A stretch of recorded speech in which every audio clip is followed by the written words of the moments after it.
తరలించాలని ఒక ప్రణాళిక తీసుకున్నాం. ఇవాళ ఈ నగరంలో కాలుష్యాన్ని వెదజల్లే వాహనాలన్నిటిని కూడా నిషేధించడం ద్వారా ప్రైవేట్ వాహనాలను నిషేధించే కంటే ప్రభుత్వంలో నడిచే హైదరాబాద్ నగరంలో outer ring road inside 2800 RTC బస్సులు ఉన్నాయి. మా పొన్నం ప్రభాకర్ గారి ఆస్తి. కానీ అవి డీజిల్తో నడిచి ఎంతో కాలుష్యాన్ని వెదజల్లుతున్నాయి. అందుకే ప్రభుత్వం ఒక పాలసీగా తీసుకున్నది. 2026 డిసెంబర్ లోపల ఈ 2800 డీజిల్ బస్సులను జిల్లాలకు తరలించి 100% ఈవీ బస్సులను హైదరాబాద్ నగరంలో మనం తేబోతున్నాము. ఆల్రెడీ 500 బస్సులు వచ్చినాయి. ఇంకా 2300 బస్సులు డిసెంబర్ లోపల హైదరాబాద్ నగరంలో బై డిసెంబర్ 9th 2026 లోపల ఒక్క డీజిల్ బస్సు కూడా ఈ నగరంలో ఉండదు. నేను మీకు మాట ఇస్తున్న ఈ బస్సులను అన్నిటిని తరలించి ఈవీ వెహికల్స్ని విత్ ఏసీ. ఇది ముఖ్యంగా మహిళలకే ఉపయోగం. ఎందుకంటే ఉచితంగా బస్సులో ఒక ఏసీ ఈవీ వెహికల్లో కాలుష్యం లేని బస్సులో మీరు ప్రయాణించడానికి ఈరోజు తెలంగాణ ప్రభుత్వం ప్రయత్నం చేస్తుంది. అదేవిధంగా ఈరోజు 2 లక్షల ఆటోలు ఉన్నాయి. రెట్రో ఫిట్టింగ్ కింద ఇప్పుడు డీజిల్ కిరోసిన్తోనో ఇతర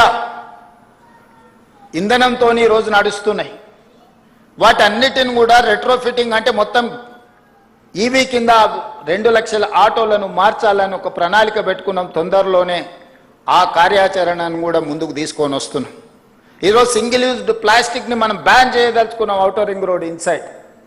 అదేవిధంగా ఈ పరిశ్రమలను రెడ్ కేటగిరీ, ఆరెంజ్ కేటగిరీ పరిశ్రమలను నగరం బయటికి తరలించడానికి ప్రణాళికలు సిద్ధం చేస్తున్నాం. ఇవాళ ఈ నగరంలో ఎవరు ఈవీ వెహికల్ కొనుక్కున్నా జీరో ట్యాక్స్. మీరు ఏ వెహికల్ కొనుక్కున్నా మీకు రిజిస్ట్రేషన్ ఛార్జెస్ వసూలు చేస్తున్నారు పొన్నం ప్రభాకర్ గారు. కానీ ఈవీ వెహికల్ కొనుక్కుంటే జీరో ట్యాక్స్. మీకు కాస్ట్ ఎఫెక్టివ్గా వెహికల్స్ కొనుక్కోవడానికి ఈరోజు మనం ప్రయత్నం చేస్తున్నాం.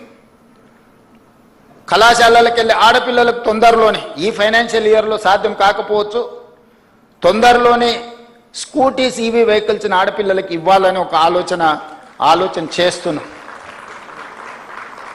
ఇవన్నీ కూడా ఈ నగరాన్ని ప్రక్షాళన చేయడానికి, ఈ నగరాన్ని అంతర్జాతీయ స్థాయిలో ఎవరైనా వచ్చి ఇవాళ రేపు ఎయిర్ క్వాలిటీ అందరు చెక్ చేస్తున్నారు.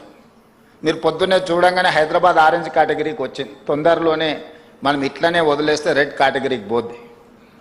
ఈరోజు ఎస్టీపీలు కొన్ని కట్టినాం, కానీ అవి సరిపో. ఈరోజు డ్రైనేజ్ వ్యవస్థ రోడ్ల మీదకి వదిలేసింది. శానిటేషన్ పని లేదు. ఈరోజు చెత్త ఎత్తమంటే 5000 ఆటోలు ఉచితంగా ప్రభుత్వం కొనిస్తే చెత్త ఎత్తాల్సిన ఆటో వాళ్ళు ఈరోజు మేము చేయము, మేము చేసిందే చెల్లుద్ది అన్నట్టుగా వ్యవహరిస్తున్నారు. ఒక పక్కన జర్నలిస్టులు రోడ్ల మీద చెత్త అడ్డగోలుగా ఉన్నది అంటున్నారు. మరి దానికి నియమించిన కార్మికులు పనిచేయాలి కదా, వాళ్ళతో పని చేయించుకోవాల్సిన బాధ్యత ప్రభుత్వానికి, మున్సిపల్ శాఖకు ఉన్నది కదా. దోమలు పెరిగినాయి అంటున్నారు. మూసీలో కాలుష్యం ఉందంటున్నారు. మూసీని ప్రక్షాళన చేయాలంటున్నారు. కానీ ప్రభుత్వం ఏం చేయకూడదు అంటున్నారు.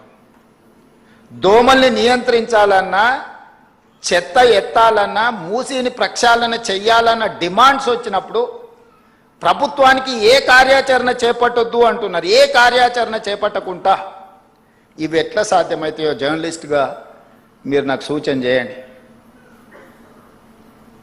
Gujarat Ahmedabad Sabarmati river front కట్టుకుంటుంది.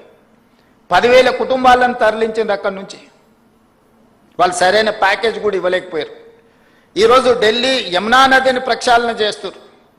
ఉత్తరప్రదేశ్ గంగా నది ప్రక్షాళన చేసిన మన గొప్పగా ప్రపంచానికి ప్రచారం కల్పించుకుంటారు. నాకేం అభ్యంతరం లేదు, మంచిది. It is an a good programme, activity. Why can't Musi river development? Ahmedabad Sabarmati river front చేసుకోవచ్చు, ఢిల్లీ యమునా నది రివర్ ఫ్రంట్ డెవలప్ చేసుకోవచ్చు, ఉత్తరప్రదేశ్ గంగా నది రివర్ డెవలప్ చేసుకోవచ్చు. హైదరాబాద్ నగరం మాత్రం మూసీ నదిని ప్రక్షాళన చేయొద్దు అనడము ఏ మేరకు సమంజసము? నేను ఒకటే అడుగుతున్నా, వద్దనే వాళ్ళని. మీరు మొత్తం ప్రాజెక్టే వద్దంటున్నారా? ప్రాజెక్టు నిర్మించేటప్పుడు నిర్వాసితులుగా మారే వాళ్లకు సరైన సహాయాన్ని అందించాలంటున్నారా? మీకు స్పష్టత ఉండాలి. నిన్న మన ఒక అపార్ట్మెంట్కు సంబంధించిన చర్చ జరిగింది. ఎందుకంటే అక్కడ జర్నలిస్ట్ మిత్రులు ఉన్నారు. నేను కన్వే చేసిన, అది 7 ఎకర్స్ ఉంది. ఆ 7 ఎకర్స్లో మూసీ నది ఒడ్డున, ఈసా నది ఒడ్డున ఉంది. అది నదులకు బఫర్ జోన్ 50 మీటర్లు, నాలాకు బఫర్ జోన్ 10 మీటర్లు. ఈసా నది ఒడ్డున ఇది నాలా అని చూపించి 2004-05లో బిల్డరు అనుమతి తీసుకొని వచ్చి అక్కడ అపార్ట్మెంట్స్ కట్టింది. 2004 తర్వాత 2012లో చట్టాన్ని సవరించి స్పష్టంగా నాలా అయితే ఎంత ఉండాలి, చెరువులు అయితే ఎంత ఉండాలి బఫర్ జోన్, నదులైతే ఎంత ఉండాలి బఫర్ జోన్, కేటగారికల్గా చట్టాన్ని మనం ఆమోదించుకున్నాం శాసనసభలో. 2012 నుంచి యాక్ట్ మనం ఇంప్లిమెంట్ చేస్తున్నాం. దాని ప్రకారం మూసా నది కానీ ఈసా నది కానీ నది ఒడ్డున 50 మీటర్ల బఫర్ జోన్, ఎవరు ఏమి కట్టడానికి వీలు లేదు, కట్టినా కూడా వాటిని తొలగించాలి. భూ యాజమాన్య హక్కులు మీ దగ్గర ఉన్న నష్టపరిహారం ఇస్తారు తప్ప అందులో ఎలాంటి నిర్మాణాలు